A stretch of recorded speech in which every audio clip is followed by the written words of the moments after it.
നമസ്കാരം. ലോകരാജ്യങ്ങളെ ഒന്നടങ്കം ഞെട്ടിച്ചുകൊണ്ട് അമേരിക്കൻ പ്രസിഡന്റ് ഡൊണാൾഡ് ട്രംപിന്റെ പുതിയൊരു പ്രസ്താവന പുറത്തുവന്നിരിക്കുകയാണ്. ഫിനാൻഷ്യൽ ടൈംസിന് നൽകിയ അഭിമുഖത്തിൽ അദ്ദേഹം പറഞ്ഞത് കേട്ട് ലോകം അമ്പരന്നിരിക്കുകയാണ്.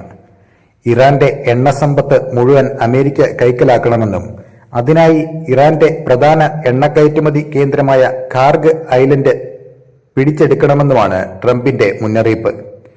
എന്താണ് കാർഗ് ഐലൻഡ്? ട്രംപിന്റെ ഈ നീക്കം ലോകത്തെ ഒരു മൂന്നാം ലോക മഹായുദ്ധത്തിലേക്ക് നയിക്കുമോ? നമുക്ക് വിശദമായി പരിശോധിക്കാം. അഭിമുഖത്തിൽ ട്രംപ് പറഞ്ഞ വാക്കുകൾ വളരെ വ്യക്തമായിരുന്നു. എനിക്ക് ഏറ്റവും ഇഷ്ടപ്പെട്ട കാര്യം ഇറാന്റെ എണ്ണ കൈക്കലാക്കുക എന്നതാണ്. എന്നാൽ അമേരിക്കയിലെ ചില വിഡ്ഢികൾ ചോദിക്കുന്നു, എന്തിനാണ് നിങ്ങൾ ഇങ്ങനെ ചെയ്യുന്നത് എന്ന്. അവർ വെറും വിഡ്ഢികളാണ്. ഇതായിരുന്നു ട്രംപിന്റെ വാക്കുകൾ. ഇറാന്റെ സാമ്പത്തിക സ്രോതസ് പൂർണ്ണമായും തകർക്കുക എന്ന തന്ത്രമാണ് അദ്ദേഹം മുന്നോട്ട് വെക്കുന്നത്. പശ്ചിമേഷ്യയിൽ ഇറാൻ നടത്തുന്ന ഇടപെടലുകളെ തടയാൻ അവരുടെ പണം വരുന്ന വഴി അടയ്ക്കണം എന്നതാണ് ട്രംപിന്റെ നയം. ഇനി എന്താണ് കാർഗ് ഐലൻഡ് എന്ന് നോക്കാം. പേർഷ്യൻ ഗൾഫിൽ സ്ഥിതി ചെയ്യുന്ന ഈ ചെറിയ ദ്വീപ് ഇറാന്റെ സാമ്പത്തിക നാഡീമിടിപ്പാണ്. ഇറാന്റെ ആകെ ക്രൂഡ് ഓയിൽ കയറ്റുമതിയുടെ ഏകദേശം 90% നടക്കുന്നത് ഈ ഒറ്റ ദ്വീപ് വഴിയാണ്. ലോകത്തിലെ തന്നെ ഏറ്റവും വലിയ എണ്ണക്കയറ്റുമതി ടെർമിനലുകളിൽ ഒന്നാണ് ഇത്. ട്രംപ് ലക്ഷ്യം വെക്കുന്നത് ഈ ദ്വീപിനെയാണ്.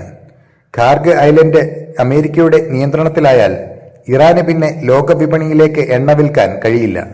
അതായത് ഒരു വെടിയുണ്ട പോലും ഉപയോഗിക്കാതെ ഇറാനെ മുട്ടുകുത്തിക്കാം എന്നാണ് ട്രംപ് വിശ്വസിക്കുന്നത്. പക്ഷേ ഇത് അത്ര എളുപ്പമാണോ? ഒരിക്കലുമല്ല. ഒരു പരമാധികാര രാജ്യത്തിന്റെ ഭൂപ്രദേശം മറ്റൊരു രാജ്യം പിടിച്ചെടുക്കുന്നത് അന്താരാഷ്ട്ര നിയമങ്ങൾക്ക് വിരുദ്ധമാണ്. ഇത് മിഡിൽ ഈസ്റ്റിൽ വൻ യുദ്ധത്തിന് വഴിതെളിക്കും. ഇറാൻ ഇതിനെതിരെ തിരിച്ചടിച്ചാൽ അത് ലോകത്തെ എണ്ണവിലയെ ബാധിക്കും. ഇന്ത്യയെ പോലെയുള്ള രാജ്യങ്ങളിൽ പെട്രോൾ ഡീസൽ വില കുത്തനെ ഉയരാൻ ഇത് കാരണമാകും.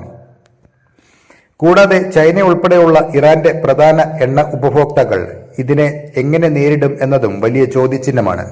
ട്രംപിന്റെ ഈ പ്രസ്താവന ലോകരാജ്യങ്ങൾ വളരെ ഗൗരവത്തോടെയാണ് കാണുന്നത്.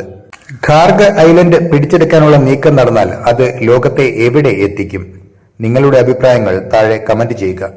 അപ്പോൾ മറ്റൊരു വാർത്തയുമായി വീണ്ടും കാണാം. നന്ദി.